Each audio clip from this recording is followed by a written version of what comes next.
It's May 8th, 2020, SmackDown Live. This is the Wrestling Inc. podcast. I'm Glenn Rubenstein, joined by Matt Morgan and Justin LaBar. Here tonight to talk about SmackDown. Now, I must warn everybody, I had a little bit to drink during dinner and when I was watching SmackDown. So I'm flying a little loose tonight, but it's good. I'm swinging. What do you mean finally? You're always... What was your drink of choice, Glenn? Let me guess, a White Claw. No, coincidentally, I said to my wife, I said, maybe it's subliminal advertising or messaging, but I'm really in the mood for a Corona. So we fired up the Instacart and had a sixer at my door in time for dinner tonight. It was nice. So, I had knocked back a few and had like fresh avocados. I feel like, remember in Red Dawn, the scene where they drop the food from the airplane and they're sitting there just like pouring cereal in their mouth. They're like, oh my God, this is amazing. That's what it was like tonight with like fresh avocados, and, like some fresh foods. Still meticulously scrubbed it before, but I've been eating so much frozen and canned stuff. This was like drunk Christmas. It was amazing. Are you going to keep drinking or are you done? I'm done for tonight, Matt. I just like trendy Glenn calling it a sixer. Sixer, trendy to what? 1977, like. Yeah. Throw back a couple brewskis, man. Yeah. Oh, God. So I'm normally just so not like a beer or alcohol guy. I've when I've worked stressful jobs, I understand that. Oh, I need to do this to unwind at night. But no, this was kind of different tonight. But yeah. Feeling it just enough. This isn't quite like drunk Raj, but I'm maintaining, as they say. Just don't ask me to say the alphabet backwards. Anyhow, SmackDown tonight started off really strong. I was like, this is going to be an amazing SmackDown. This was a great open to the show with Sonya and Mandy, and then going right into that match. I was like, man, this is popping off. They got a strong show tonight if they're opening with this, and then just like the slow descent. Yeah, decrescendoed from there, actually. Yeah, which is, it's unfortunate, but when they did that 6-man tag for the last match, I understand a little of the reasoning behind it, but it felt lazy. Even the multi-man tag match with the Forgotten Sons and the New Day and Miz and Morrison. I don't know. This was the first SmackDown since them being in the empty arena situation where they started SmackDown and didn't do the normal opening SmackDown video package. They went right in and they went to the backstage stuff, which it already gave kind of a more frantic, captivating pace to things versus watching the 60-second. And I love AC/DC and I love that song, Are You Ready? But playing the AC/DC and showing all the superstars, this gave a real frantic, girls are warming up, let's get going. Yeah. So it did open with that Mandy and Sonya match. We had the promo backstage before this started with Mandy with Otis, with Sonya with Dolph. What was like Dolph? Like just watch the face. Just take it a little easy on the face. Like, dude, it's like I'm gonna be there. I'm gonna be there to console her after you beat the crap out of her. Kind of a weird strategy. But then we went right into the match, and this was kind of short. I think that the momentum was good up until Sonya got a decisive win here. I thought they were going to do something a little strange with the finish and maybe give them a big match of Money in the Bank or leave it open. But Matt, were you surprised to see this so decisive tonight? I was, but it was a happy surprise at the same time because going into this, I've been screaming this is all for what's her name, not Sonya. Mandy. But Mandy, this whole storyline is all for Vince's next Stratus and Mandy. That's what's been in my head. So the fact that Sonya was able to win here, I thought was awesome. And I think I love me some Mandy, don't get me wrong. But I like Sonya more. I'm more interested in her character. I'm more interested in her real life story for some reason, even though they both came on tough enough, I still like Sonya's story better. Well, and it wasn't so much a decisive victory. Yes, it was a 1-2-3, but it was a schoolboy roll up, and Sonya had the tights. So this certainly left it open where we're going to get more between these two. It wasn't like this was the tail, it wasn't that the feud is done. But I got to say, this has been one of the most consistent stories that WWE stuck with. We oftentimes see them; they'll go a couple weeks where they don't even mention a story, and then it comes back.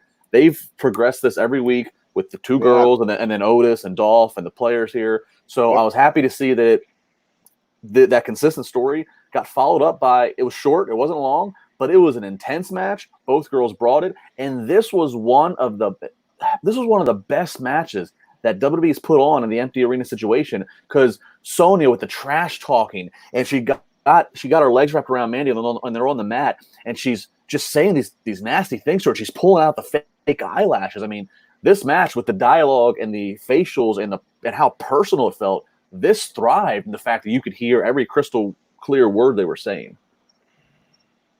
Yeah. It was, I think there's a lot left that they can do with this. Now, talk a little bit, Justin, because I feel that for the layman, for the more casual watcher, sort of the schoolboy roll-up, right? Surprise pin out of nowhere. Grabbing the tights, a little extra advantage. It's not sort of a clean, we had a knockdown, drag out, I got the better of you, and then I pinned you cleanly for a decisive victory. So how much do you think that really matters, though, in people's minds, as compared to like somebody helping them cheat to win, as far as it being quote-unquote clean? Well, I think the more, I think all three of us might say, okay, we realize there's room for more matches, but I mean, it is still a win. It's still Sonya got a win, and she did it by herself. She won. Yeah, she won. To the layman, she won. To the layman, okay, yeah, she pulled. Even I would say half of them are probably half the layman, half the average fan is saying, but she cheated. Well, that's the job. It's supposed to happen. You're supposed to be pissed at her, and at the same time recognize, oh shit, she just beat my favorite. So, yeah. I mean, there's credibility, in my opinion, that she beat her, even though she's pulled the tights. I don't care. She beat her. I didn't think we would see this. That's for sure. I didn't think we'd see this. I thought this match would be broken up and they'd build to Money in the Bank. And, Matt, to your point about this all being about Mandy, but the way Sonya's coming across, I think Sonya, she's got, I haven't heard anyone else make this comparison. I think she's got kind of a similar appeal to Becky Lynch. I think Sonya could absolutely be that level of star and have that character. For me, it's Victoria. I see so much Victoria in her. And Victoria just unfortunately was at a time when Trish and Lita were on top, because mark my word, the Trish and Lita were not on top. Victoria won the title bunches of times, but I mean, and I think she should be in the Hall of Fame, quite frankly, too. I mean that. Victoria was a workhorse. She could work the guys. Her promos were good, too. She was really underrated. Anyways, that's what I see a lot when I see her. I do see a lot of Victoria in her. She's a hell of a badass athlete. And looks like she could punch a dude in his face, and the dude with the goal, you know what I mean? Have to freaking grab his nose and sell and like get teary-eyed and whatnot. I can totally see that. Yeah. I have more legitimacy, I guess is the word. I don't know. I think that's absolutely. Absolutely. So we went from that match with Sonya getting that victory and Mandy Rose being shocked. We went to the Forgotten Sons, John Morrison and The Miz versus The New Day and Lucha House Party. And The Miz, Morrison, and Forgotten Sons got the win, pinning Lince Dorado for the pin and the win. Okay, so I really hate Lucha House Party. They're nice guys. Lindsay's from, like I told you, Central Florida here. I hate saying that. I just can't take them serious with that name. Yeah. I know this is where it's not fair, because Vince and the people who write for them, they automatically disqualify these guys with the gimmicks and the characters they give them sometimes. That for me now, it's impossible for me to take them seriously because I know what the office thinks of them. So because I know, and the secret's out on what the office feels about them, I know never to take them seriously. Even if they win, it's just to get to something else really quick, and that's going to get snapped and taken back real quick in a week or so. I don't know. It kills my suspension of disbelief when they make it too obvious. And over the time, they've made it too obvious with this group that they don't take them seriously. And now we're supposed to take them seriously? I don't. Well, I can't discount what Matt is saying, because everything he's saying there is valid. But I will say that this match, just for what the match was, I enjoyed it. I thought it was a fun pace. So I enjoyed it. It was fun to watch. Everybody got at any part. And here's the thing: they're super athletic, so therefore they're great with Miz and Morrison. Whenever it's time to work them, especially Morrison, it's good. Lucha House Party, I'm saying. But by the same token, at any given time, are you like, oh yeah, Lucha House Party is going to win this tonight? No. Oh no. Oh yeah, I'm not looking at this to be the match that's going to start their run to go challenge for the tag titles and be the new champ. Yeah, no, I don't think they're ever going to win. I never think they're going to win. It's kind of like, what were the Cologne brothers called? What was their tag team name? The Shining Stars. Which time? It's kind of it's kind of like the Shining Stars, in my opinion. They're never going to win. Yeah. You know they're not going to win. And if they do, it's it's an upset, but you know it's not going anywhere. Dude, that timeshare gimmick was over. Sorry. You loved that timeshare Loved the gimmick. timeshare You gimmick. loved it. Yes, you did. I remember. But it's just, it kills my suspension of disbelief. I never think they're going to win. They're false finishes I never buy. Yeah. Did I tell you I was thinking about buying a timeshare like 2 years ago? It was after that gimmick, so it never came up on the air. I was looking at Disney Vacation Club with the timeshare because you were saying, I mean, it's a timeshare program. And I was thinking, and all I kept thinking about were Primo and Epico the entire time. People asked what I was doing with my camera. I was trying to get the eye lines a little better because it was a weird, like staggered. We looked like a bar graph going up, like me the shortest, then Justin the Matt. Let me see. I see. Well, because I was trying to get it. See, when I go to high def there, and then when I slouch like I often do, we're just a bar graph. Oh yeah. So I was trying to fix I get that. really screwed up when I come up close like this. Yes, that's why I'm going to go big head mode now. Big head mode. That's a whole different tangent. That's a Blue Chew ad. Justin's too young to get the reference. Matt, you remember Big Head Mode, like an NBA Jam, and I Yeah. do know that. If that's what you're making. yes. How about Air Dog and P-Funk? Do you remember them from NBA Jam? Who did I always play at? Always played as the Warriors. Really? Yeah, that was always my team. Sometimes the Bulls. They didn't have Jordan in it, remember? Yeah, that's right. It was like Pippen and Ho Grant. Yeah. So I always played with the Hawks because of that, because you got to play with Stacey Augmon and Dominique Wilkins, who were amazing dunkers. Oh man, I could still go to play NBA Jam right now, but only on an arcade machine. None of this home stuff. Oh, I want to like pound those buttons. Yes, I agree. Larry Johnson, Grandmama was Grandmama. awesome in that one. I just watched a He was Family so Matters good. episode with Grandmama in it. Dude, that was over. That gimmick that he pulled out with Converse of all companies, that was over. Sorry. Every time I think of Larry Johnson, I think of Heather B from the first season of The Real World. There was that whole episode where she was obsessed with him, and the way she kept saying his name, Larry Johnson. I'm not going to do it now because that could be taken out of context, but that's what I hear in my head is Heather B on season 1 of The Real World saying Larry Johnson every time. But Larry Johnson was around for the first Real World? First season of The Real World. Was it 92? God, we are old. We are so old. Oh, my God. And that was when he was Rookie of the Year in '92, I think. Yeah. Oh, my good God, we're old. Man, season 1 of The Real World was awesome. Yes, it was. Yeah, it was. Did you ever apply, Matt? You were on Tough Enough. Did you ever apply for The Real World? Wasn't it the same production company? It was. Ken Mock was the producer. But, oh, no, because it was, I mean, I didn't do anything else. I just did the reality show because the company told me they were coming out with it. Yeah, a little bit of a hookup there. Terry Allen Jr. $5. If Sonya showcased with longer matches with consistent booking, eventually first gay women's champion, it'd be amazing. I agree. I mean, Matt, you said this all along. The real life story, and she's got talent. And what sucks is people are gonna say, "Oh, when it one day happens, oh, it's Jimmy Gators doing it for PR." And like, no matter what way you look at it, it's a great story. Because there's a little girl out there again, and that's going to see that and go, holy bleep, look what I can do. Yeah. And it does. I mean, you do have to also have the office believe in you and your storyline and like what you're doing. I mean, Darren Young. Yes. Yes. And he's talked about his frustrations with that. He's actually surprised they didn't want to highlight him more, given his position in the company. Yeah. I'll be frank. Me too. Because that dude can work.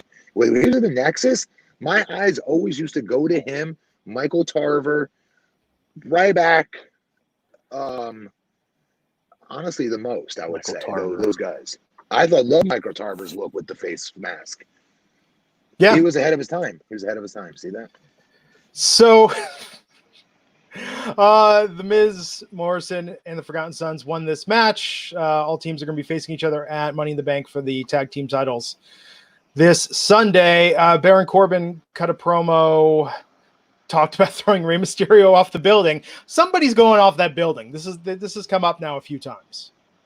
Well, and then it keeps coming out in reports, and Becky Lynch let it slip in an interview that Vince was very hands-on for this match for this filming of this Money in the Bank, and he even did an example of how he wants this fall, a fall off some kind of tower, some kind of device, so some kind of structure. So somebody, yes, is taking a big bump Sunday night. Bad News Brown saying Darren Young is the hacker. That would be a satisfying payoff. That would be. Yes. So let's talk about this Jeff Hardy promo tonight. And then Sheamus watching it backstage, coming out, getting in his face. And Jeff getting the better of him. What'd you think of Jeff's promo and the segment, Matt? Good. They're still trying to go in the real zone with him, right? Yeah. Get him to be more passionate, and it's usually a good recipe for something good to happen. I don't think they're taking it as serious as I thought they would be, if that makes sense. In the past, they've done crossovers with Corbin backstage, and they've gotten like two gimmicks and two storylines intertwined in one. I'm like, this is a pretty serious storyline with Jeff Hardy here. Like, they could do more with this. Yeah. And what hurts Jeff Hardy, unfortunately, is what ironically helps a Baron Corbin. They both get help, rather, with fans being in the arena. It's tough with Jeff not having fans around him. Jeff feeds off of adrenaline, and he gets it all from the fans. So much of his stuff is tough. He did a good job speaking, but I don't know. I'm not feeling it. And then with Sheamus, I mean, Jeff's clearly going to beat Sheamus in this. I would like to say yeah, but I mean, let's be honest. How much more does Jeff have left? He said one last run. Is he gonna get a run at the title? Because I would argue, and you guys are gonna come nuts. Sheamus. Nah, they probably won't give him that run. But what am I saying? But both, I mean, Hardy's promo is one of his better ones, and then even what Sheamus had to say too, what Sheamus's retort or rebuttal was. Yes. But like I've been hyping this. I've been looking forward to this. I wasn't digging the fact that we had the promos are fine, and then they go down and they have a mini 45-second match where they have the sequence and Jeff hits the high spots and then Jeff stands tall. I was kind of like, I don't want to see that much physicality, much less Jeff Hardy standing tall this quick. If anything, I just would have rather just you do the Wrestling 101. Jeff Hardy's giving the great promo and let Sheamus come in and just sideswipe him. I was kind of thought they gave us too much. There you go. Physically wise. So are they going to have a match, you think, added to the card for Sunday? No, they would have promoted that because I think the matches that are taking place in the PC have already been filmed, so Gotcha. they would have probably promoted that already. So we saw a preview of Chapter 1 of The Undertaker: The Last Ride. Can't wait. Looks great. Why a preview? When the hell is it going to air? WWE Sunday night. Well, what the hell? It's a waste of my $9.99. I'm getting serious. They don't put anything good on there. They don't put anything new on there. And I'm like, what are you guys doing? There's 5. What? There's 5 chapters to it, and so Sunday night after Money in the Bank, the first chapter will be on, and then every Sunday at 10 a.m. They'll release the next one. Oh my God, you dude! No one's asking you to give a report on when it is. I'm saying the network, whoever runs the network needs to be fired because we're paying $9.99 a month. And every time I check in there once in a blue moon, there is not crap on there that is new. Nothing interesting, nothing to keep me that I would honestly be paying $9.99 a month if it wasn't for us having to pay and watch the pay-per-views to do this show. I'm being serious. At first it was cool because I like WCW Nitro stuff. Yeah. But that's really it. Everything else I can still watch on YouTube, more or less. Have you watched Austin's sit-downs that he's had?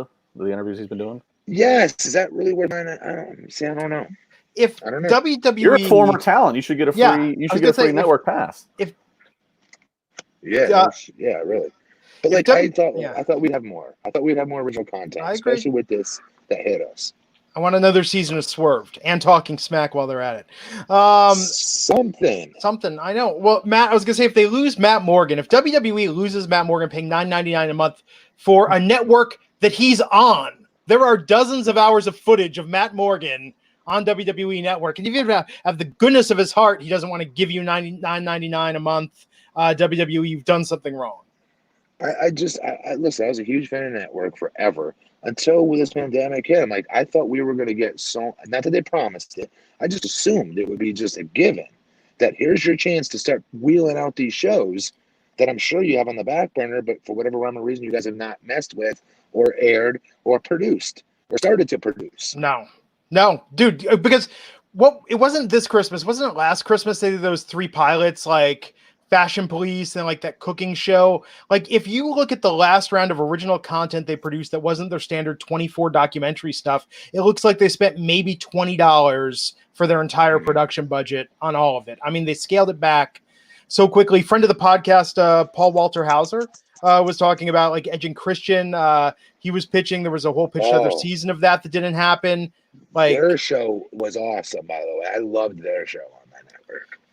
But so much stuff just didn't happen because they got cheap with the network when they realized it was never going to break 2 million subs. And that's what it is. When they first put the network out there, the idea was, remember Legends House, and there's a lot of things that they'd either already shot or they wanted to shoot. And then when they realized, okay, like people were like the hardcore, like the wrestling people like us were watching it, but they thought that it was going to draw. Like they thought they were going to get the Joe Schmo who hadn't watched in 20 years. Oh, I could see Mean Gene and Roddy Piper in a house together. I'm going to sign up for this network, and that didn't happen. And they've plateaued at 1.1 subscribers, so they have pulled back, and now their programming is all based on what can we pull out of the vault or what can we film like 24 style while we're already doing TV. Yeah, I think they've given up on doing Swerved or any of those things that take true extra effort and work and extra expense because they're not seeing the return. Is it a really big expense to do 24 on every single talent and get more on there? No, because they've got camera crews that are backstage. No, it's just it's what you do with your camera people when you're not doing a live show, right? You've got these guys on salary. So that's what I mean. That's your investment, is your talent. You need them to be more over than ever. So why would you not want to make them more relatable by doing these on every single one of them? I'm serious, every one of them. Therefore, you're giving us content more consistently, and it'll make us like some of these talents more. And the other sign that they've kind of abandoned content on the network is the fact that they're doing podcasts now, and those are all like shoestring budget productions as well. I mean, if you've seen like New Days, there's a New Day podcast. There's Corey Graves. Actually, I think the New Day is associated with the WWE. Yeah. Corey Graves after the bell is, but it's New Days. Yeah, I thought that was okay. Produced by the same people. I know some things. I know some stuff. But there were supposed to be more even with the podcast. Like Gallows and Anderson, when they were on the roster, were supposed to have a podcast. Let me just put it this way. Working in the podcast industry, I've heard about a bunch of things the WWE Podcast Network was going to do that are very clearly not happening. And even before the COVID-19 stuff, they weren't happening, that they were talking about a year ago. So I think they don't want to invest money in content, which is crazy because that's their business model, right? It's like it's all about storytelling. Instead, the WWE Network is rolling out all the WCW Saturday nights from 1993. That's what's new right now. Which, watch that on YouTube. I'll watch it, but I can watch it on YouTube too. I pay like $40 a year for Night Flight Premium for like old videos of the show Night Flight with music videos and all those weird intros. Like I pay $40 a year for that because it's cool to have access to it. Like what the hell is Night Flight? Night Flight, it was before. Remember USA Up All Night with Gilbert Gottfried and Rhonda? Yeah, it was the show that was before that for like 10 years, where they showed videos. They showed like old public domain, like educational films. It was just they showed stand up comedy. But anyway, my point is that like I'll pay money for an archive, but I'm not paying $10 a month for an archive, Matt. Because to your point, YouTube has it all, and as people are learning now in this pandemic, archive.org, the Internet Archive. People are just uploading like old VHS tapes of everything on their old MTV stuff. Like there's so much free stuff people are sharing. Wait, what's the site? I want to know. Archive.org. It's the Internet Archive. Yeah. Lots of stories recently about all these people uploading old content there. So that's what I'm saying. It's like there's so much stuff. Like just having an archive isn't enough to charge as much as Netflix costs. Like nobody's paying for that. Netflix puts out original content. Yeah, they do. You know, Netflix compared to WWE Network, Netflix is giving me 100 times more for my money every month than WWE is. I tell you next, I want to support, the genre I came from, right? Of course I do. So you do it, but in reality, if I had nothing to do with it and I was just a fan, I'm telling you, I would be like I'd say what you just said about Netflix. Yeah, no question. If I had to cut back, it would probably be the first thing that I cut. Spotify would probably be the second. I would go to free Spotify with the ads. But anyhow, Wait, let's talk about this we'll talk about this, folks, next week on our Patreon. So make sure you check in. the things we can live without. I just completely made that up. Oh man. Joey, Do you want to see a Patreon, folks? Or did I? No. AEW has more original content. Sorry, let me read it. Joey Adorjan, $2 super chat says AEW has more original content than WWE right now. From what WWE is showing us on television, I would say yeah. Because think about it, guys. They have a lot of cool vignettes, a lot of cool not backstage, but other third-party shot videos, if you want to call it that. The context is different. The contrast is always different. It looks different. So I think, therefore, it makes it feel like AEW does give us more content. Well, they do, because then you got to throw in being the elite. That's got to be part of it to a degree, because they further storylines on there sometimes. And then the AEW's YouTube channel, I think, is really good too. Tim Drake, $5. Speaking of the WWE Network, Matt Morgan, did you enjoy being a part of Survivor Series 2003? Thanks for the question, Tim Drake. Yeah. Oh my God, it was my debut at a pay-per-view. So, oh my God, yes, definitely. Thank you for the super chat. Everyone in the chat room's freaking out like, what? Patreon? What? What's going on? Making waves. Hashtag Patreon. Gonna set up an OnlyFans. Some people get that joke. Others right over. And Matt Morgan will send personalized videos to you on OnlyFans. Yes. Anyhow, so here's a high point. Here's something to talk about that I really enjoyed tonight. Bray Wyatt and Braun Strowman facing off on the mic, toe to toe. That was good. Okay. I take back my decrescendo part, because that was very good for me. I really like that. Yeah. I'm even more excited than I was prior to it to see the match. See what match it is. Yep. I thought it was really interesting. Yeah. Hold on a second. I'm trying to reach it. Michael Sachs Jr., I have no clue what your super chat means. I'll get to that in a second. But no, I liked Bray saying to Braun, like, we're just getting started. Sunday's not finishing it. I really want to see what this match is going to be. I'm worried that they're not going to invest in doing something elaborate with it because they got the Money in the Bank matches that are these big productions. But they could do some really crazy shit with this, and it could be incredible. I almost wonder if we're going to get some sort of unsatisfactory resolution Sunday night to save that for the next pay-per-view and make that a showcase cinematic match if the WWE is still in this no audience situation. Yeah.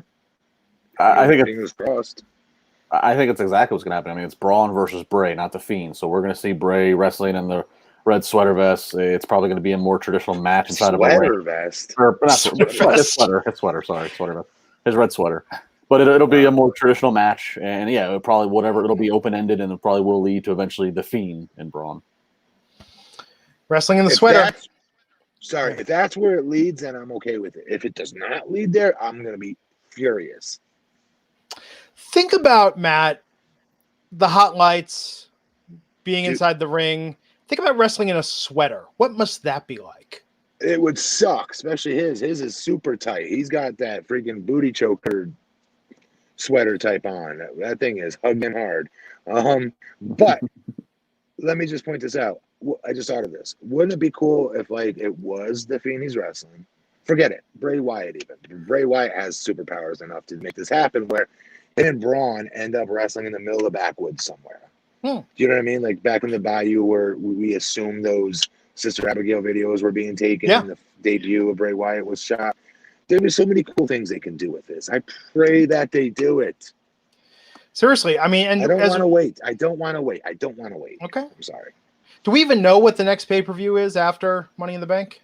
We don't. It's kind of a mystery. We'll talk about the news. I mean, we know they have SummerSlam scheduled in August, which is going to have to be moved, which we'll talk about in a little bit. But yeah, we don't know what the summer holds. All right. Well, it's because SummerSlam was going to be August 23rd in Boston, but the Boston mayor has said they will not allow any gatherings, parades, anything through Labor Day. So SummerSlam is going to have to move to somewhere else other than Boston. When's the month is August? It's in August 23rd. Dude, Mayor, where are we at right now? We're in May, June, July. Look up. No offense, this pandemic has been scary as all hell for everybody, right? But go back in time to when it first started to today. This has moved very quickly. Yes. 3 months from now, I mean, Yeah. who knows where we could be, to be fair to that mayor. But by the same token, like, to just write that off from so far away from now, Well, I don't know. But in fairness, though, I mean, so let's forget about public safety for a second. This is actually very fair to organizers, to people putting in money, because as we saw in March, Gives them the heads up, right? Yeah, if you need to cancel last minute and your insurance doesn't cover this as an act of True. God, like that's where people go out of business. You know, like did WrestleCon ever get let out of their $100,000 bill from Marriott? They did. Good, but because enough people. Yeah. Yes, a lot of social media, a lot of tweets, had to happen for that. Yeah. So Michael Sachs Jr. gave $2. I'm going to scroll down below for a response to see some clarity. But he said, "My brother tag with M. Tarver. Think that was awesome." It's cryptic. Is he saying his brother? His brother did maybe. I don't know. Brother tag with Michael Tarver. Think that was awesome. MSJ. That's what I call him. MSJ, you are better than that super chat right now. I think you should send a $3 super chat to correct what you wrote. You're welcome, Raj. So Zach Rivera, $5. Would you all be opposed to Lacey dropping her Southern gimmick and joining the Forgotten Sons, given her military background? She can be there, Zelina. Lacey. No. She's a super duper star. No. It will bring her down. That would be and I love the Forgotten Sons. All right. Love them. Gunner's my boy. But by the same token, that would be the definition of Lacey getting some honor. No. Out of the question. I am Air, $2, saying Raj is going to buy WWE with all the money from the super chats. Who said that? That was I am Air in the chat room. As you give him money, you can't make fun of him for taking your money. Then you give him money. Speaking of that, folks, we're going to be having you can find out when we talk about this on our Patreon next week.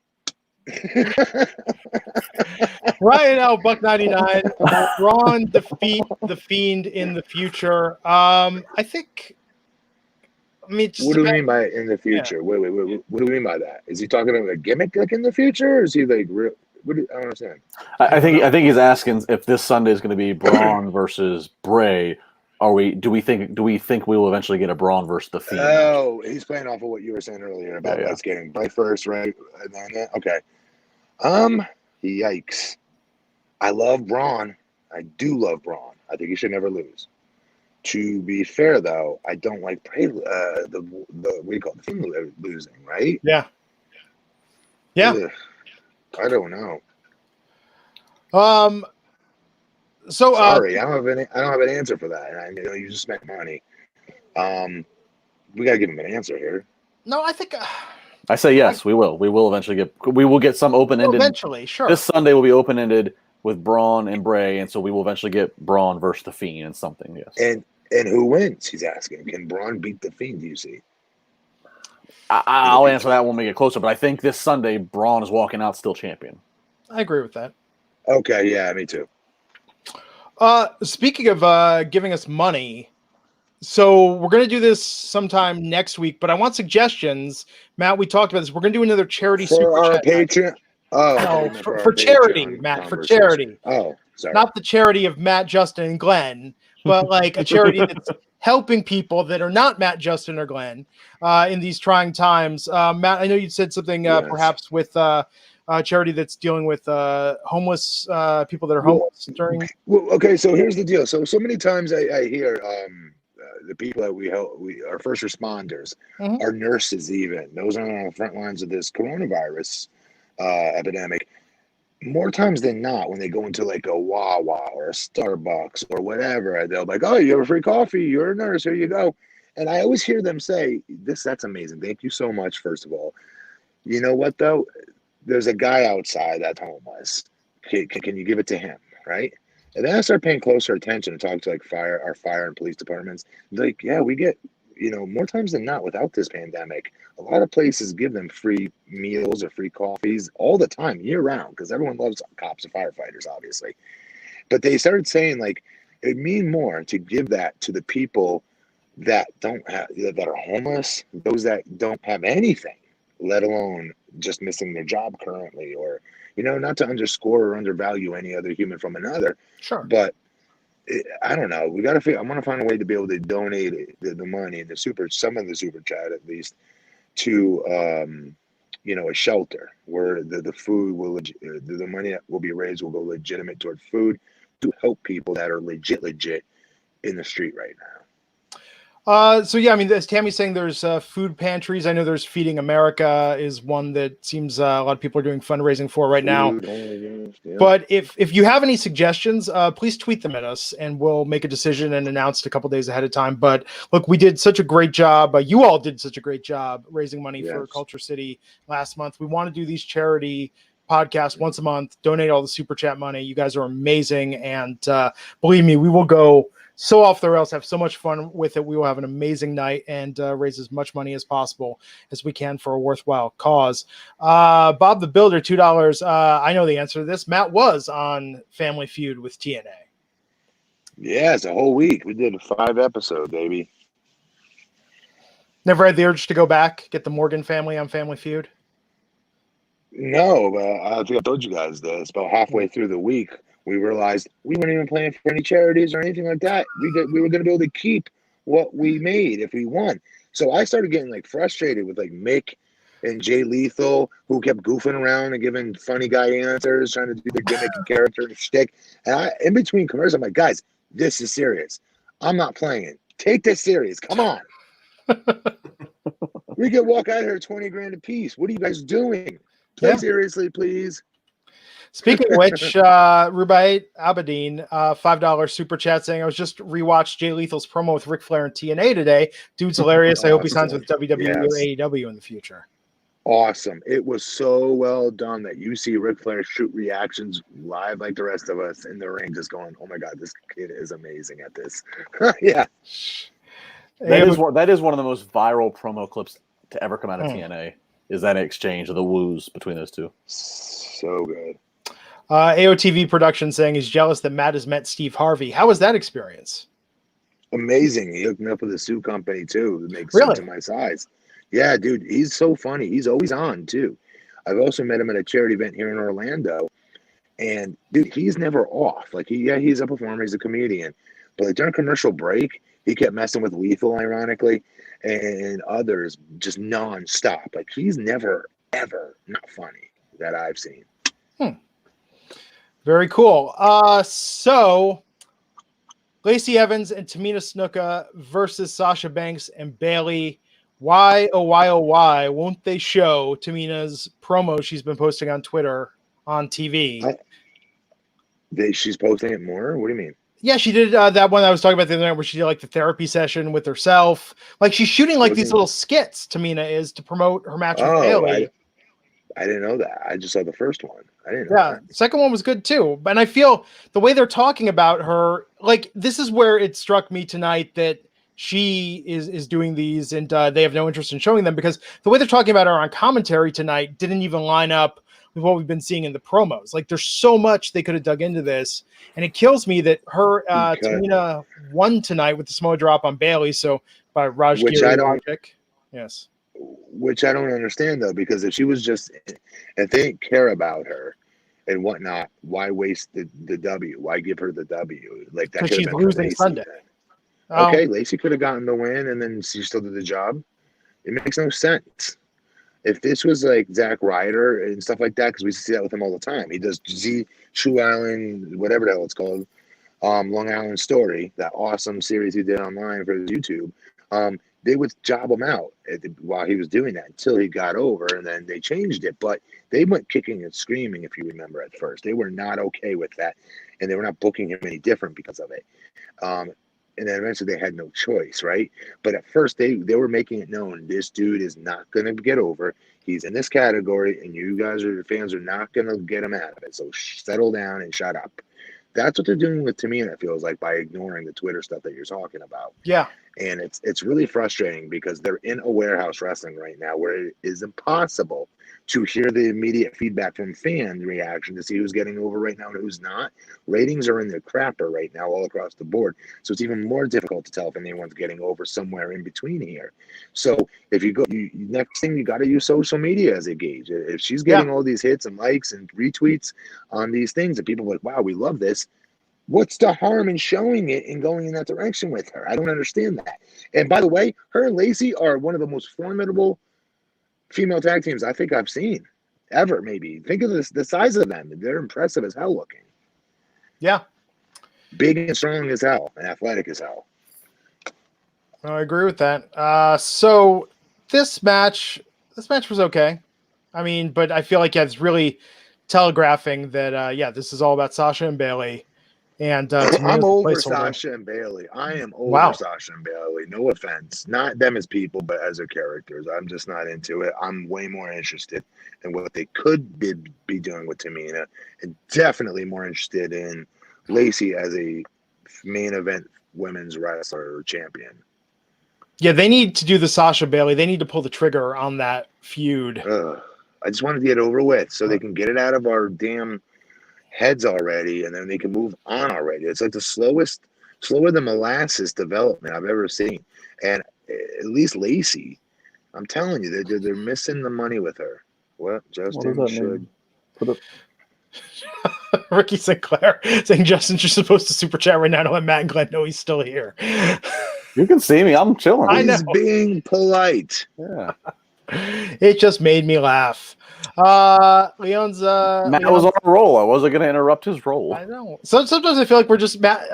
Sometimes I feel like we're just Matt and I are playing badminton over you, just like knocking it, bouncing it back and forth right over your head. No, but I felt that earlier about you two actually. No, but then I get saucy and I start talking too much, and then Matt's telling me to tone it down and to shorten it up, and so I gotta find my range. Oh my god, what a heel I am. So you drinking out of your you healed me earlier. Like when I tried to tell you the chapter in the Undertaker thing. You could not wait. You asked a question. You said, when does this air? And I tried to tell you. And you said Sunday. And then I was trying to tell you that wasn't good enough. No, that wasn't good enough. You had to tell us, and you cut me off to tell us there's 5 episodes. Because then after the first one, you would have asked, when's the next one? Why do they not come out as once? No, I would not. Yes, you would have. In this day and age of binging, they would put them all out as normal. But it's every Sunday. I was trying to help you, Matt. No, it's not. It is an addiction you have. It is called wrestling news ascites, in which you have to be the first person that you think you are to deliver this news. And if you don't give it to you, you can see you're like this. And you're dying to get it out until one of us shut up so you can deliver it. WWE put it out a few days ago in a press release. I was trying to help you. I was trying to give news just to you. I was trying to be a friend to help you. When did I ask about 5 episodes? I just said the first. You said Sunday. I said, cool. Go back to be quiet. Let me finish my statement. But you did. You cut it off and continued. You went on with how much you like Netflix. In this day and age of Netflix, they release everything all at once. I was trying to tell you it's just going to be every single Sunday at 10 a.m. I was just trying to help you. So we will discuss this more on our after show, Sassy, Saucy, and Stiff, the wrestling after show. On our Patreon. On our new Patreon. Justin's the Saucy, Matt's the Stiff. On our new Patreon. 3 S's. I'm going to get a text. Leon's hashtag Patreon. Sorry. Oh, if Raj doesn't text you asking about the Patreon, he's obviously not watching. You didn't pop for the name at all. Sassy, Saucy, and Stiff. Really? Like nothing? That's pretty good, yeah. No, that's pretty good. SST, yeah. Yeah. Leon's Duncan $2 super chat says best bro tag team now. Bucks or Earl Thomas and Iris. And his. The Bucks are Earl Who the hell is Earl Thomas? Who the hell's Earl Thomas and his? Well, who is that? Competition for the Bucks, apparently. That guy just spent you guys know who these people are? Stop trying to be cool, guys. Is there something I'm missing I don't know about? Who's Earl Thomas? Well, I'd let you know, but I don't want to be the wrestling news guy. That wouldn't be the wrestling guys. Come on, Saucy. You're a WWE show news person. It's different. It has nothing to do with WWE, so you won't care about it. How many weeks have I given AEW the favor over WWE? That's fair. That's true. Yeah. I don't know who Earl Thomas is. Seriously, who's he? Justin's like, I'm not telling you now. That's not news. That's not news. Go ahead. You're dying to say it, so just say it. Who is he? I have no answer. Okay. Because you don't know Darla who he is. Kashka saying, I have a feeling Glenn's I knew you didn't. Hang on. No. Let's stick on this. This is more funny. That's because you don't know who he is. Your wrestling knowledge is not as good as advertised. I thought it was so much better than this. Other guy from Chair Shot Radio, whatever, Chair Shot Reality, would have known the answer to this. Oh, F you on that comment. And no,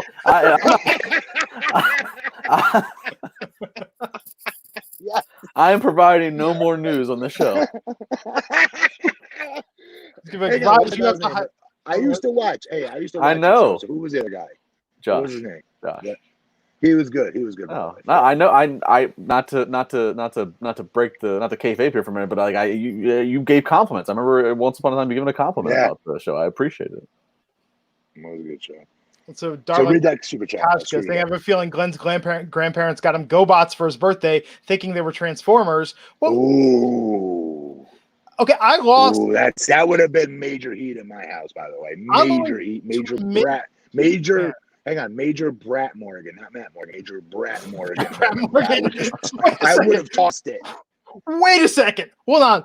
Where Brat Morgan? Matt, have you been sitting on this for 44 years? Why wasn't this like your alter ego? Like Brat Morgan. Birthdays and Christmas as a little kid. If that happened in my house, my brother probably would have beat me to it to throw in the garbage. We were terrible. Terrible kids. This would be Matt Morgan's alter ego, Brat Morgan. I will admit I was wrong, but I probably, for the ages of 8 to 9, seriously tried to argue that I like GoBots better than Transformers. I like the cartoon better. What? I now admit Transformers has stood the test of time. I'm willing to admit I was wrong. I bet you also thought Tranzor Z was cooler than Voltron. You guys know what Tranzor Z was, do you? He was a knockoff Voltron. Knockoff Voltron. Dude, Transformers was my favorite. He-Man was like number 1, but Transformers was right behind them. For my all-time favorite cartoons. Do we still have brand identity like that? I mean, I remember like we owned Betamax. We owned Betamax till like 1986 till we got our first VHS. And I remember being angry the video store didn't have like all the movies I wanted on Betamax. Like just angry. Like speaking of Brat, like I threw a fit in a video store, like blaming the video clerk for not having the films on beta. You know, it's like, what do you mean you don't have Goonies on beta? What do you mean you don't have Just One of the Guys on beta? What do you mean you don't have Better Off Dead on beta? You know? Yeah. All great movies, by the way. Yes. You threw out the top of your head. Those are great movies. New Just One of the Guys Blu-ray came out this week with the commentary. Watched that the other night. It's fantastic. But no, it's got. How good of VHS customers were you? Did you rewind before returning? You always rewind. Dude, they used to charge you $1 if you didn't rewind before returning in the 80s. It was that serious. I'd get this across my butt for it because I have to ride my bike to the video store to drop it off. That was the deal with my dad every weekend. But then I used to not rewind. What did I think it was Blockbuster? What did Blockbuster? Be kind and rewind. It was a little sticker. Yeah. That was the gimmick. But here's the bigger question, Matt. If your parents were so big on it, did they have the separate tape rewinder because they didn't want to wear out the heads on the VCR? Remember there were those separate ones? But my friends that had a little money to them, I seen had those. Yes. That's the only thing I've ever. They like one had a car. It was a shape of a car. The VHS, it was like a Corvette. Yes, a red Corvette. Yeah, it's pretty cool looking. Yeah, that was like the most bougie shit back in the 80s. Like, ooh, somebody's a millionaire. Folks, we're going to talk about 80s stuff just like this on our Patreon next week.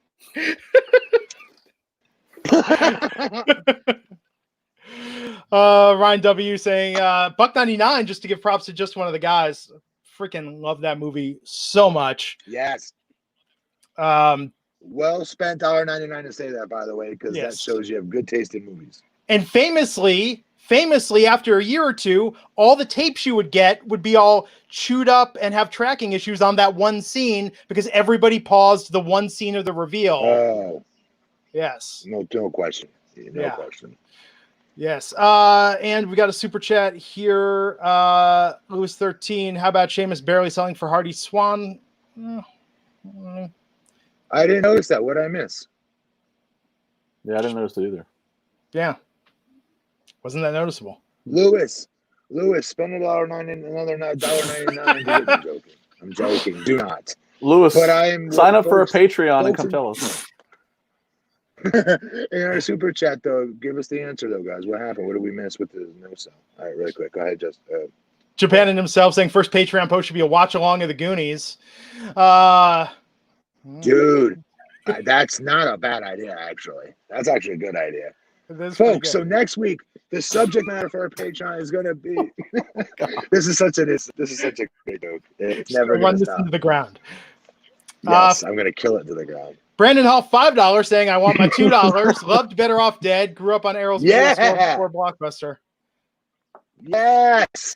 I was going to say that when we're talking about Blockbuster. I did a lot of the neighborhood video stores, actually, where I'm from. They were the best. Friday night, like, that was the coolest thing. We go to pizza, and then on our way out, because from the pizza restaurant right next door was like a hometown VHS store to go get a movie. You know, we had a cool childhood. I don't care what anybody says. I still think we had the most superior childhood out of any generation.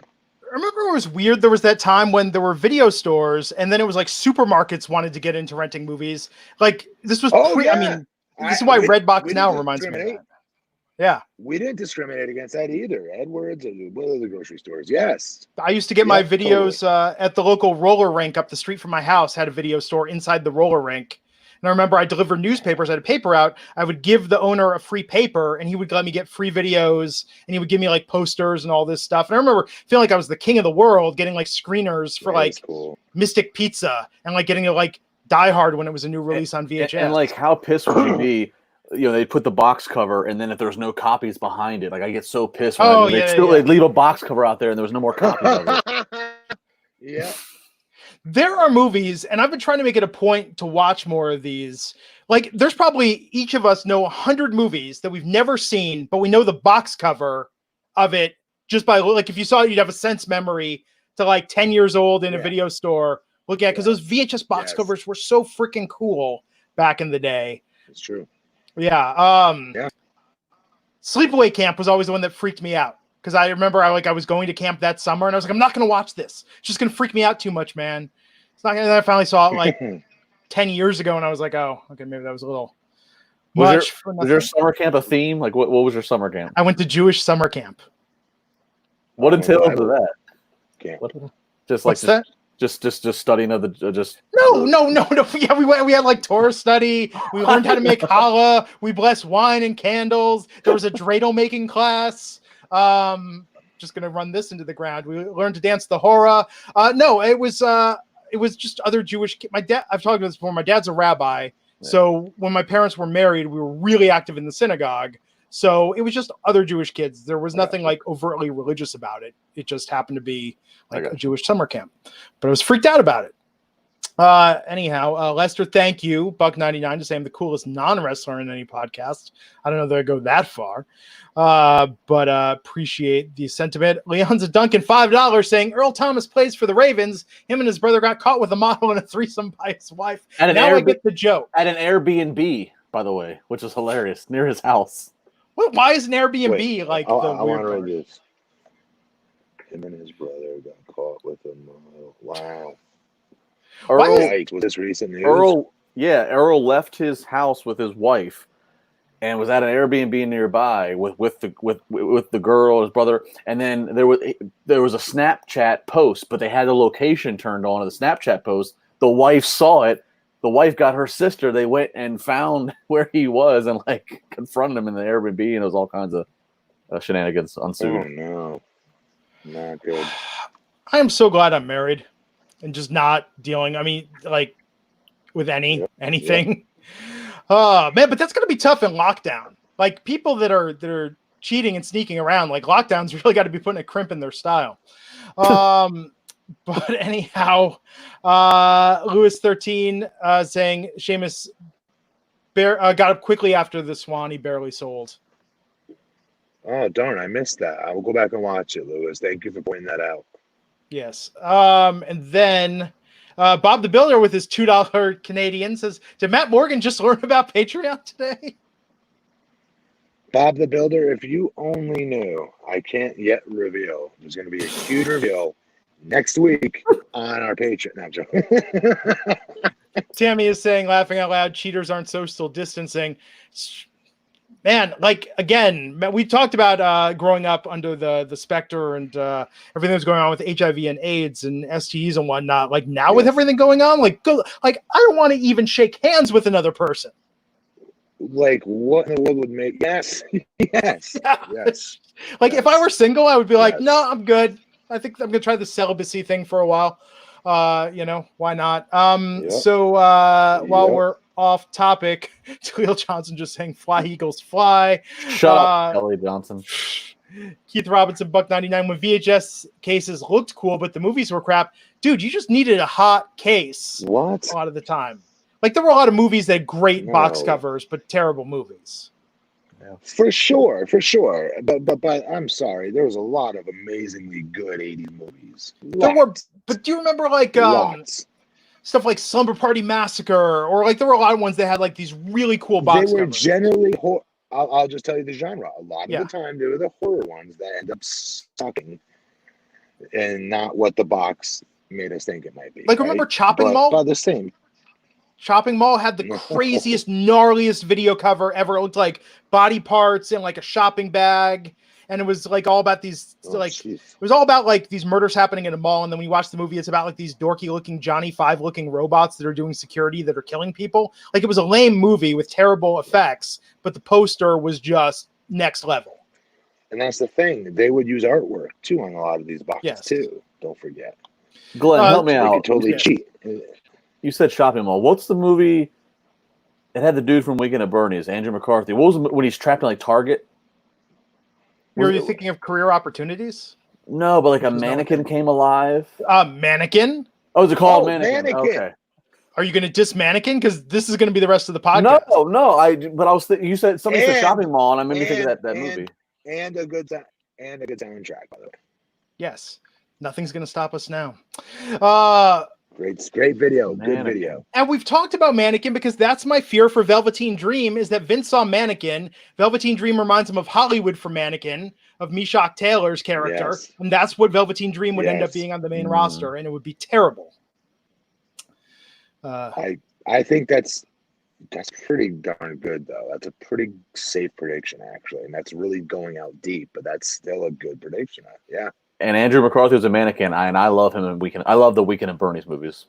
Really? Yes, love them. I mean, obviously, one's better than two. Two gets a little crazy, but they're still really good. Honestly, Weekend at Bernie's is really just a jacked up Jack Tripper Three's Company episode when you think about it, right? It's just this ridiculous situation that just keeps snowballing. And it was written so. There are so many great one-liners in the context that are just. That movie. That was the Chopping Mall. Box cover. I looked at that and I was like, this looks like a freaking awesome horror film. Artwork. Yes. It was a terrible cheesy movie. Yeah. They literally painted whatever the hell picture they wanted to make us buy it. And I got nothing to do with it. Speaking of which, though, and I'll bring this up because here we are an hour in, and that's when it becomes After Dark on the Wrestling Inc. podcast. The biggest meltdown I ever heard in a video store ever was when I was like maybe 13 years old. And it was a guy yelling at the clerk that he'd rented some adult videos and the girls on the box cover were not in the movie. And he wanted his money back. He wanted like future credit towards rentals. And when he rented something new, he wanted to be assured that the girls on the box were actually in the film. Biggest meltdown I've ever heard in a video store. How was he not humiliated himself? Why was he not embarrassed by this? I was the only other person in the store. And P.S. Do you guys remember the video stores we were just talking about? We weren't young and we weren't old enough. But there was always that side room that you can go into, supposedly. I never made it to the age to be able to go in there, so I never got to go in and see what was in there. Never got to. It was like beaded curtains at one, and then at one it was like the saloon style doors. I remember that. The doors. Yeah. Yes. Lester Sands. I couldn't even walk towards the doors with my mom's alarm going off. Yes. Matthew, get over here. And then when we turned 18, it was all on the internet. So, what are you going to do? Lester Sanchez, Buck99, asking if I remember the 3DO gaming system fondly. That was like kind of... No. What's that? I'm angry. I don't know this. What's 3DO? So 1994, maybe 93. It was like the first CD base. So it wasn't an add-on. It was only CDs. And they had like a lot of those terrible full motion video games. They had like a Jurassic Park game that came out. They had a terrible fighting game called Way of the Warrior. It was supposed to be like the next generation of video games, but it was also like $900, so nobody bought it because it was just, and the games weren't very good. Okay. Yeah, but it was like competing with Sega CD and all that stuff. Get through this beater of a show. So Okay, fine. Wayne Montgomery, Buck99, go Cowboys. Sorry, Justin. So yeah, that's my team. So after Tamina and Lacey Evans won that match, we had Carmella and Dana Brooke talking about Money in the Bank. Oh, and then we got a video from the Hacker, Matt, your favorite character. No, he's not. It is what it is. We'll see if it's we'll see how satisfying that payoff is. There's been cryptic stuff on the internet that it's going to be revealed on Sunday at Money in the Bank. Who it is. Oh my God! You know what? I wasn't going to watch the pay-per-view of people being thrown off the top of the building, but now that's now I'm going to watch it. So then the main event: Daniel Bryan, Drew Gulak, and a mystery tag partner versus King Corbin, Shinsuke Nakamura, and Cesaro. So I don't want to rant too much on this, but when your payoff to your mystery partner is Otis, like, come on, was that even worth hyping up? More importantly, is anybody in this main event a main event? Daniel Bryan? And then besides Shinsuke? Daniel Bryan, I'm sorry. And Shinsuke Nakamura. Was. And he should be, though, to be fair. It's not his fault. But do you know what I'm saying? And usually we'd root for that, right? Wouldn't we root for guys that don't get a shot in the main event, get a shot in the main event, right? But sure. Again, for me, it's all about perception, legit being reality. So the perception to me by the team, the triad of, these different three completely different gimmicks amongst the three of them, Nakamura, Sammy, and Cesaro. Like, I would never buy it for 1 second that those three would spend 2 seconds eating or doing anything together in real life, let alone be this triad of a team. I just can't emotionally invest in them. I love Nakamura. I do. And love Daniel Bryan, but this was not a main event. Yeah, this seemed out of place to be a main event when you looked at everything else you got on the show, when you look at the Sonya Mandy, when you look at Bray and Braun showdown and whatever. I get it. That should have been the main. Yeah, I mean, I get, they ended this show with Corbin grabbing a ladder, grabbing the briefcase, and I get the hard sell for the go home show. I get it, but yeah, it was it felt underwhelming compared to what the rest of the show was. But I will say, to give a compliment to the match, if you look at those 6 guys that were in this, those 6 guys, the range of differences of what they bring to the table and the range of talent they bring, in a snapshot of one match, it was a good summary of the depth of how good WWE's roster is right now. It was fun to see Daniel Bryan, Drew Gulak, Otis, Corbin, Shinsuke, Cesaro. All 6 of those guys can go in their own way. So it was cool to see that combination. But yeah, it did not feel like it should be in the main event spot for what, quite frankly, was a pretty good SmackDown. This SmackDown was far better than Raw. Sure. It was a pretty good SmackDown. So it was weird to put in that spot. I just found myself spending most of it looking at who's in Money in the Bank Sunday and going, all right, who's going to win? Trying to do the process of elimination. I think there's something weird psychologically about SmackDown being on a Friday that I don't know about you guys, but even back before all this, in the situation we're in, there is that Friday mentality of like, let's just get this over with and get on with the weekend. I feel like a lot of SmackDowns have that vibe. Kind of like me in this podcast right now talking about it. SmackDowns are better than Raw because they're only 2 hours to fill. Having 3 hours to fill. Not the most, like, that's hardly praise. You know, it's kind of like saying, like, well, he could have kicked me in the groin, but he only punched me in the stomach. Dude, so by that token, it was delightful. those Raws being 3 hours, there's that extra hour every week's a big difference, man. It's just it does. It's hard. It's a big difference. Anyhow, that was SmackDown tonight. The heels won the match. Corbin, Shinsuke, and Cesaro. Oh, and then after the fight, No more than that. That's it. We're done.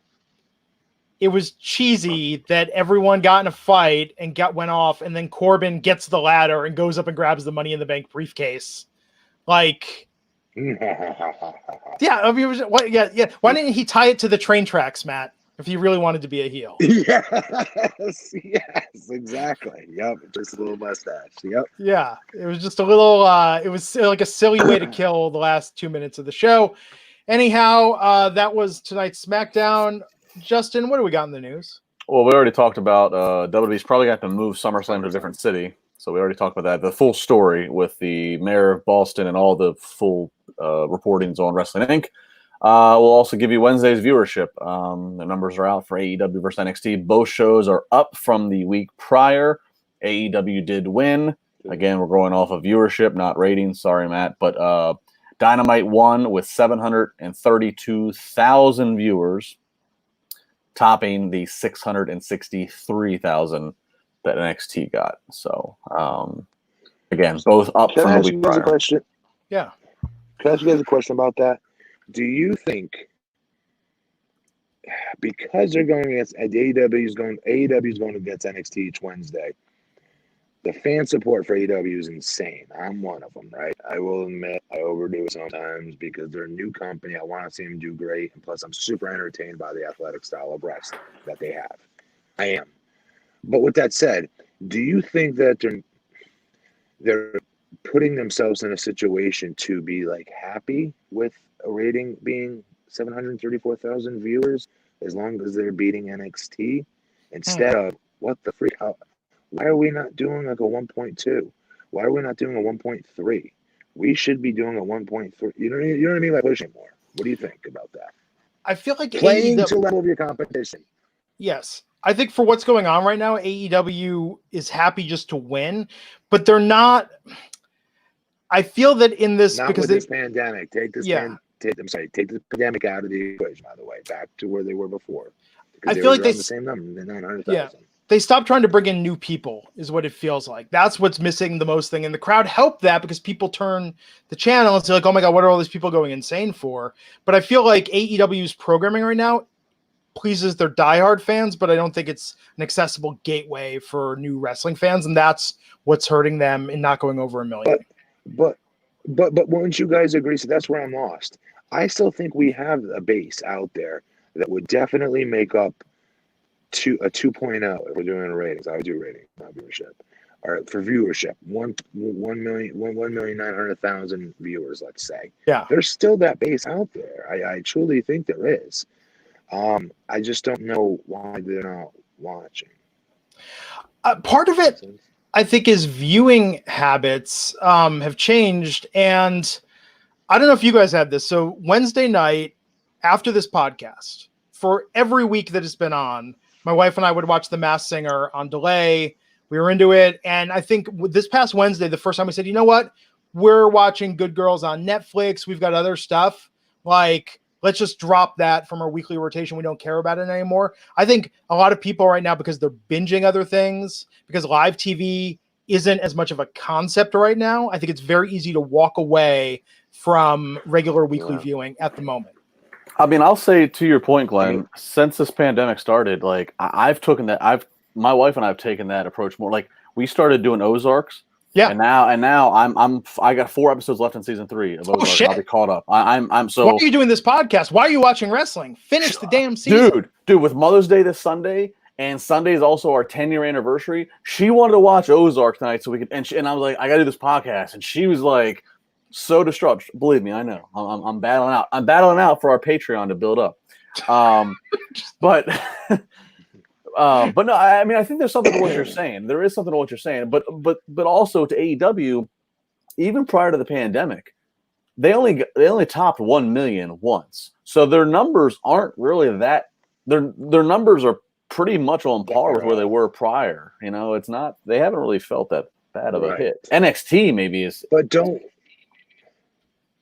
I'm sorry, but don't we think they're on TNT? It's a huge network.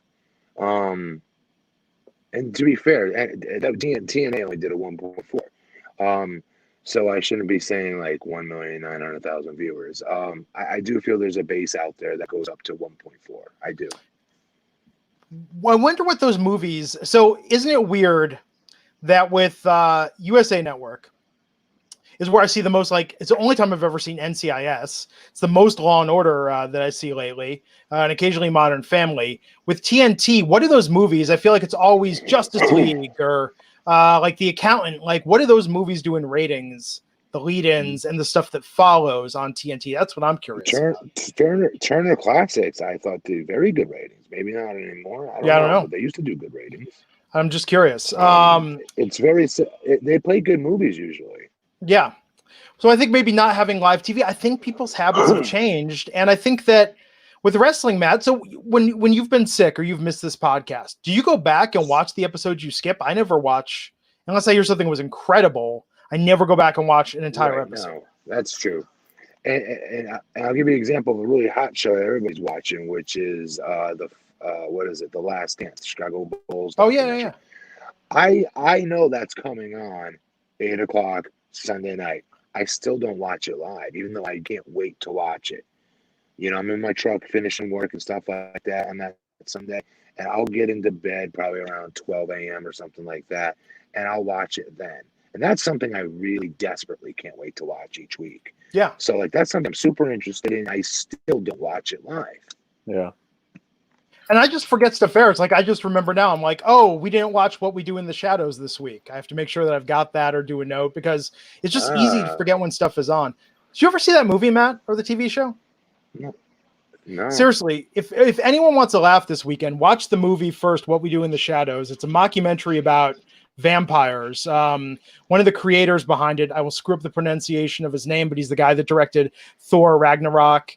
And did Hunt for the Wilder People and a lot of other really fantastic movies. Like, I know you've talked before, like with Goonies, like we're trying to give Raj Giri a gift. What We Do in the Shadows, if you've never seen it, is one of the funniest movies ever. But where is it on? Hey, where is it on? I'm sure it's streaming on all the platforms. I'm sure it's streaming on platforms. I know the TV show is streaming on Hulu. I'm sure you can find it. Even if you need to rent it, trust me, you will laugh your ass off. Wait. Is it a movie or a TV show? It's both. It started as a movie, and then they made a TV show with the same concept. So what should I watch instead? I would watch the movie first. No, watch the movie first. The TV show is the same idea, but the TV show is a different group of vampires that you're following in the TV show than the movie. Okay. It's hilarious. It is my recommendation for the weekend. Everyone, I've never met someone who did not like that film. Anyhow. You know, I don't know. I was going to say, just the last thing with the wrestling viewership. Prior to this, though, wrestling viewership over the years has been going down anyways. Less and less people are watching wrestling. WWE just made a habit of being able to make more money off the people that still do watch by the network and by all the other things. So, I mean, we can't be surprised. Less and less people are watching pro wrestling, just overall.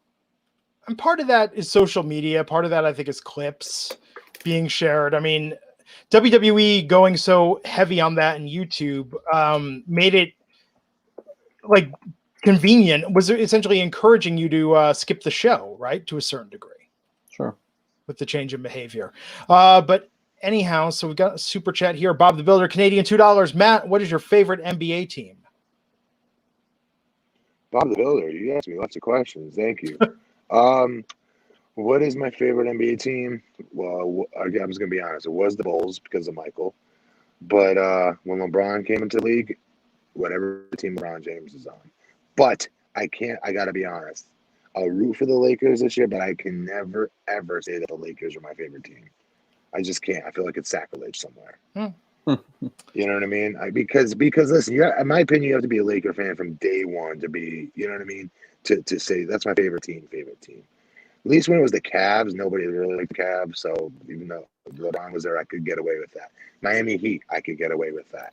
Not the Lakers. But Matt, you grew up in Connecticut, and you grew up in the '80s, and the Celtics were kings in the '80s. But you're also in Connecticut. You're closer. You're closer to the Knicks. I mean, who were you a fan of when you grew up as a kid? Makes no sense. Michael. So you were a Bulls fan then? Oh my God, I love Michael. Oh, love Michael. He's my idol. Ryan L. Buck99 asking, is Baron Corbin winning Money in the Bank again best for business? I think we've talked about this. It feels too much like the gimmick they've already given him with the King Corbin thing. Oh, he does work hard. He's improved. I don't know. It depends on what. I would answer that question better if I knew when fans could come back to the shows. If the fans could come back to the shows, I'd say that wouldn't be a bad win for him, actually. He'd make it work. He'd get more heat. You know what I mean? I don't know. Brandon Hall, $5, saying UFC star Jakar Souza test positive for coronavirus ahead of 249. Is he competing? Was he set to compete this week? No clue. I don't know. Because that's happening this weekend. Yeah, it is. Oh, then that stinks. Because otherwise, I'm going to say he'll get over it and he'll be better, but not in time, obviously, for 249. Yeah. I think I feel that it's obviously tragic. Have you guys been tested? I have not been tested. No. Have you guys been tested? Did you? Justin? No. Yeah. I just feel it's going to get more and more common. I just feel that it's a shame we're becoming numb to it. Someone I read they're pointing out the statistic, Matt. I mean, think about, what was it? Approximately 3,000 people died in 9/11, and years as a country we grieved that, and we've lost 20 times that now in the last 6 weeks. Well. We all woke up one morning. I know. To terrorists driving into our national landmarks. Yeah. You know what I mean? That was a visual that none of us will ever forget. Very big difference as far as the visual goes. I agree with that. This was something that we're still going through, quite frankly. And who knows where, this goes as far as what the ending of it. No, I mean, it's like I don't even want to think about it. And I try not to think about it. But I think that's the thing. I think that it's a tragedy, and it's sad to learn about anyone passing from this or dying from this. And it's like, I hate that it's become so common now. I just feel like every day more and more, I don't know. I don't want to be numb to it, but I think that, it's kind of hardening at a certain point, and how people react. Disco Scotty with $2 saying, is this where I sign up for the Patreon? Thank you, Disco Scotty. You're in the Wrestling Inc. Gold Club. But Disco, just think, if there was a Patreon, if you still got these free Wrestling Inc. Monday, Wednesday, Friday pay-per-view shows of us three, but then maybe there's an extra one talking about whatever, movies, video games, coming of age, whatever, all the things. Stuff. The good stuff. If there was. Completely raw, uncooked, what did Master Man used to say? I'm gonna sit down and read from my memoirs, from the personal journals of Glenn Rubenstein, from a boy to man. Would you guys pay $5 to enjoy that? Or 10 or 15? What level would you guys be on? Right. Interesting question. And if maybe you were, and if maybe, just maybe, hypothetically, did you? Go ahead. If you were part of that Patreon group, and you were a top tier performer and supporter, and maybe at random we pick top tier supporters to come on and have a cameo to be part of the podcast with us once a month, as like a special meet and greet and a special contribution, would you be into that? Would you? It's incredibly generous. Incredibly generous, forward thinking. Hypothetical. Yeah. Well, of course it's hypothetical. Yes. But of course it is. Terrible Trey 89 $4.99 with the super chat. Am I the only one who thinks it's so stupid when wrestlers end a show by fighting over a briefcase they can't win until Sunday? Yes, it is very stupid. When you put it that way, yes, it is. It's like, you know what that's like, Matt? It's like, I'm about to be in this race, but I'm going to run across the finish line right now, just so you can see what it looks like. Give you a little preview of my win. It is kind of, yeah. WWE is very big on symbolism. They're very big on that. Bob the Builder, $2 Canadian. Bob, you're on fire tonight. AEW beat Raw in the 19-34 demos. That's huge. They always, oh wait, no, they always beat NXT. So wait, they beat Raw this week in that demo. That is huge. Wow, Justin, come on, newsman. How'd you miss that? I bring no more news. Justin, that's a pretty. Wait, hang on. Let's stick on that for a second. That's pretty big, right? Or no? Yes. Yeah. No, it is absolutely. Yeah. And Matt, to your point about 1.6 million wrestling fans, AEW and NXT splitting the viewers. There's your Raw audience. There's your 1.6. Okay. Thank you for pointing that out. Yes, good point. Yes, I'm scrolling down, and I apologize sometimes why I'm behind on the chat. It's because when there's a super chat, I try and leave it on screen so it doesn't scroll off to make sure that I get to it. So let me look down here. JB wants to know, Matt, just why is Matt always in his truck? I've joked and kidded and said the wife kicked him out of the house. That's why he has to podcast from his driveway. Yes. Because my son, he's not going to. He's usually not going to bed at the time he should be going to bed, and my wife now is taking over because of working at home as well in the office that I normally would be shooting this from. That's really more of the reason. So you guys should thank Matt because Matt is finding ways to make sure that he's on this podcast to get it done. So thank his truck. Thank him. Seriously. Yeah, seriously. Will the professor you all care? You guys want to sleep over or something? Hey, if they're the top tier of Patreon, I think we select one a month, Matt. I agree. I agree. You were gonna say that. Yeah. I agree. I knew you were gonna say that. Sleeping bags on Morgan's lawn. Yeah, and we'll come over. We'll order pizza. Shotgun. We'll order pizza. We'll watch movies. It'll be great. Right shotgun. Will the professor $5? Tim Mickles from Rustburg, Virginia said he can tap out Justin because he's a Skins fan. I'd like to see you try, Professor. Where did that come from? You're threatening our show's hosts there, Professor. Come on, man. Michael the Virus is saying, whatever you do with the Patreon, don't be ad free. All Blue Chew and Manscaped ads only. $4.99. Okay. Yes. So if we were to have that.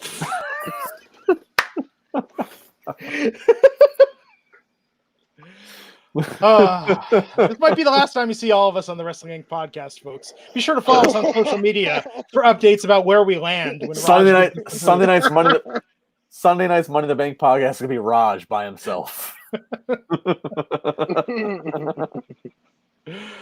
Raj didn't see any of this. Yes. Although Joe Cafaro saying if you got now the fans are going to point it out.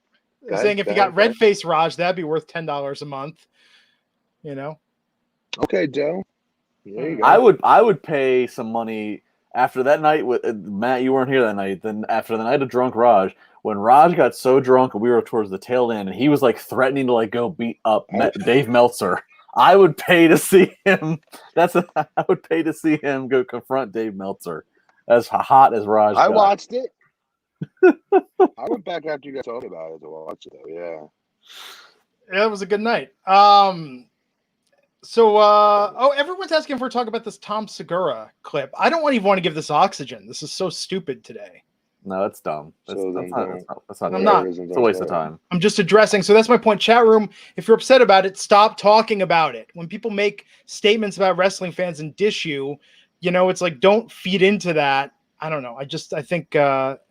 Well, I also then saw a longer clip where he compliments. I don't know. Let's not even get into it.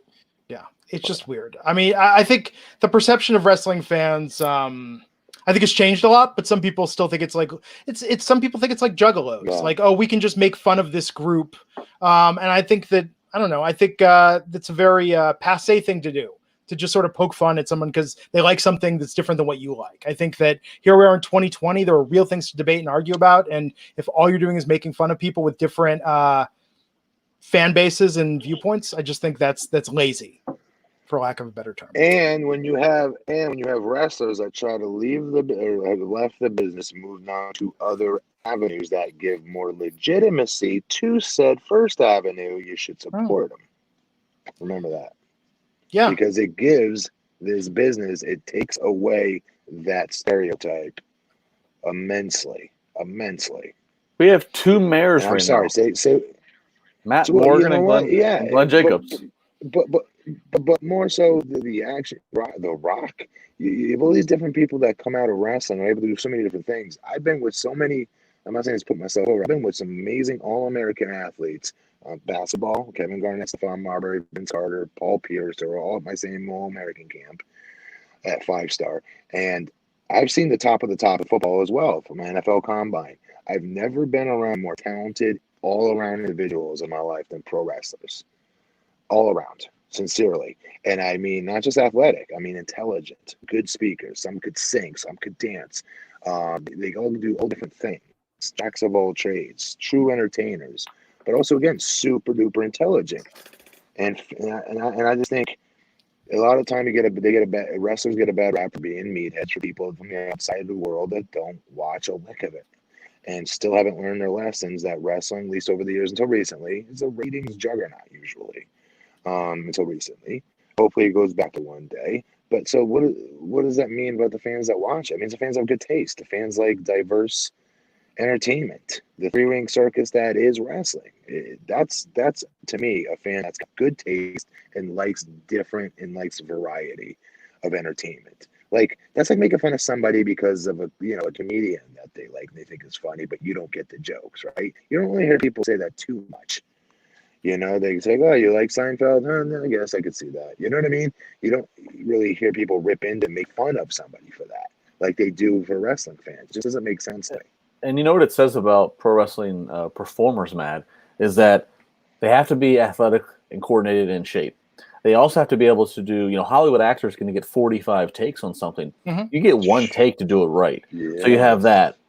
Then there also has to be a certain street smart business acumen, because pro wrestling and the world of pro wrestling and negotiating and such, you have to have a certain business acumen to look after your brand and be able to make sure you're not getting screwed over. So there's that.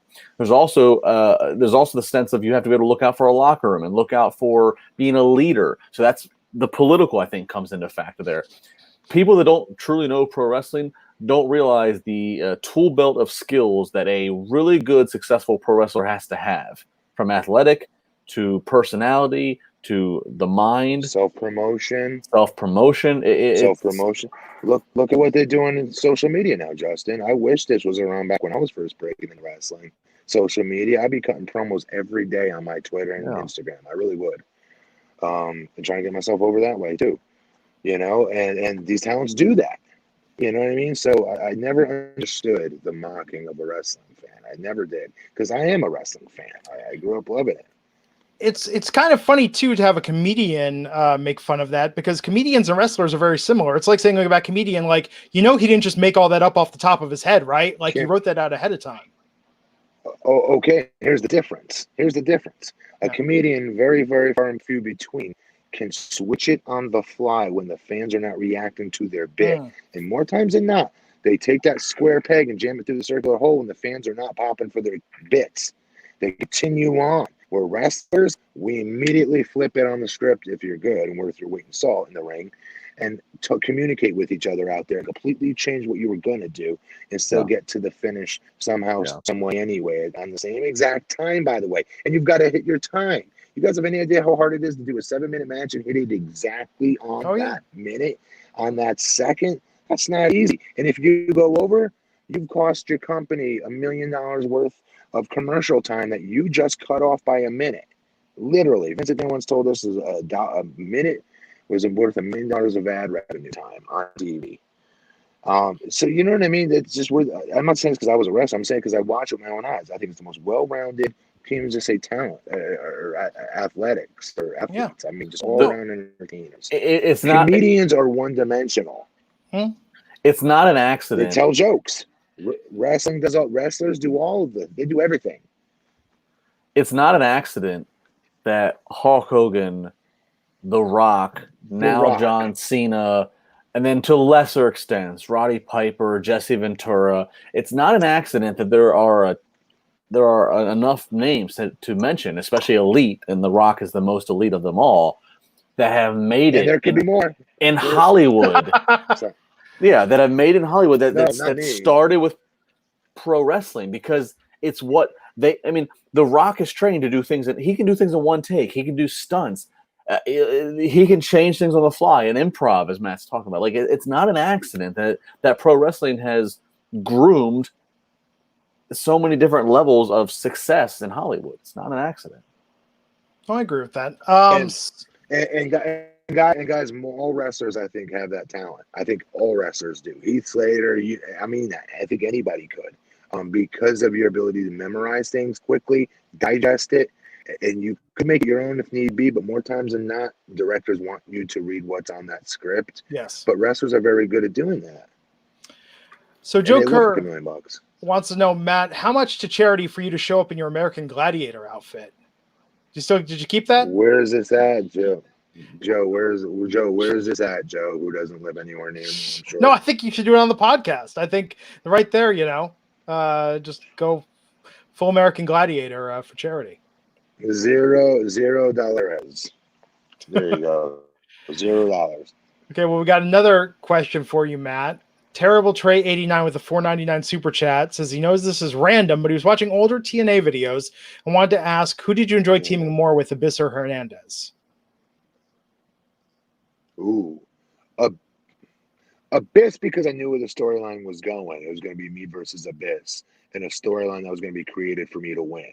And Abyss was a bigger deal at the company at the time, so it was going to be good for my career. Had more fun with Hernandez though, like between matches and hanging out. Yeah. So that's an hour and a half, guys. I think it's time to wind it down. It's almost midnight on the East Coast. Yes. Yeah, Glenn, you and your California people, you're still got daylight probably out there. Well, no, it's dark outside. Okay, so if we get fired and we're not here Sunday, don't forget, folks. Let us know what level you want to be on. You want to be gold level, silver medal, or bronze medal? Patreon. Am I making that up? I don't even know if that's a thing. Find out next week. Sunday night, we'll announce our Patreon. Oh, Jesus. Okay, so he's at BP Matt Morgan.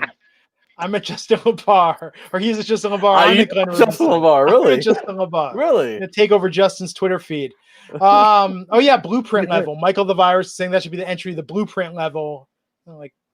I agree. Next week, folks, tune in. Our Patreon should be like Jobber, card, main event. And that will be the most wrestling related thing that's on the extra podcast. That'd be it. Oh, that'd be it. Okay. A Limp Bizkit podcast. Yes. Patreon. Good night, folks. Take care. Stay safe. Stay sane. Stay healthy. We'll catch you back here Sunday night for Money in the Bank.